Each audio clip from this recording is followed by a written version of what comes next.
America అధ్యక్షుడు Trump తన tariff hike నిర్ణయాన్ని ఎందుకు వాయిదా వేశారు? చైనాని మినహాయించి ఇతర దేశాలన్నింటిపైన వేసిన పన్ను వసూలును 90 రోజులు ఎందుకు వాయిదా వేశారు? అసలే ఆయన ట్రంప్ ఎవరు చెప్పినా వినరు అనే రేంజ్లో వ్యవహరించే ఆయన సడన్ గా ఎందుకు తన నిర్ణయాన్ని మార్చుకున్నారు? ఎవరికైనా ఈ డౌట్ రాక తప్పదు. ఆ సందేహాలకు సమాధానం ఈ స్టోరీలో చూడండి.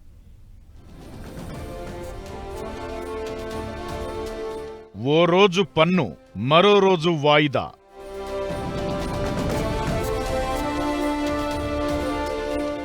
అప్పటి తుగ్లక్ని మించిపోయిన ట్రంప్. అమెరికా అధ్యక్షుడు ట్రంప్ వ్యవహారశైలి అచ్చంగా ఇలానే ఉంది. ఎవరో తరుముతున్నట్లుగా ప్రతి దేశంపై పన్నులు పెంచుతానని బెదిరించడం, అంతలోనే వాటిని వాయిదా వేస్తున్నట్లు ప్రకటించడం చూస్తే ఎవరికైనా ఇదే అనిపిస్తుంది. ప్రతి దేశంతో చర్చించి తీసుకోవాల్సిన నిర్ణయాలను తనకి తానే ప్రకటించడం, ఆ తరువాత అపాసుపాలు కావడం తరచూ జరుగుతోంది. తాజాగా ట్రేడ్ వార్ విషయంలో ఒక్క చైనా మినహాయించి ప్రతి దేశంపై గొప్పగా ప్రకటించిన టారిఫ్ పెంపుని వాయిదా వేశారు ట్రంప్.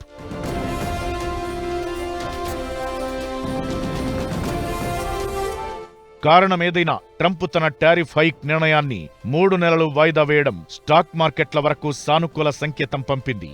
ప్రతీకార సుంకాలను 90 రోజుల పాటు తాత్కాలికంగా నిలుపుదల చేస్తూ ఊరట కలిగించింది. అయితే ఈ మినహాయింపు చైనాకు మాత్రం వర్తించదని అమెరికా స్పష్టం చేసింది. చైనాపై పెంచిన సుంకాలు అమల్లోకి రానున్నాయి. దాదాపు చైనా ఉత్పత్తులపై 124% పన్ను వేయబోతోంది అమెరికా.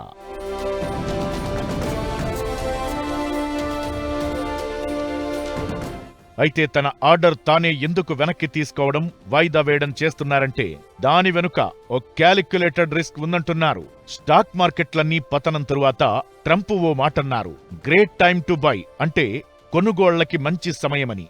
ఆ తరువాత తానే టారిఫ్ల వాయిదా ప్రకటన చేశారు. దాంతో అన్ని మార్కెట్లలో ఉత్సాహం కనిపించింది. అమెరికన్ స్టాక్ మార్కెట్లు కూడా రాకెట్లా దూసుకుపోయాయి. దానికి డొనాల్డ్ ట్రంప్తో లిండ్సే గ్రాహం అనే సౌత్ కెరోలినా సెనేటర్ భేటీ అయ్యారట. ఆయన ఈ టారిఫ్ వార్ ప్రభావాలను క్లియర్గా వివరించారని తెలిసింది.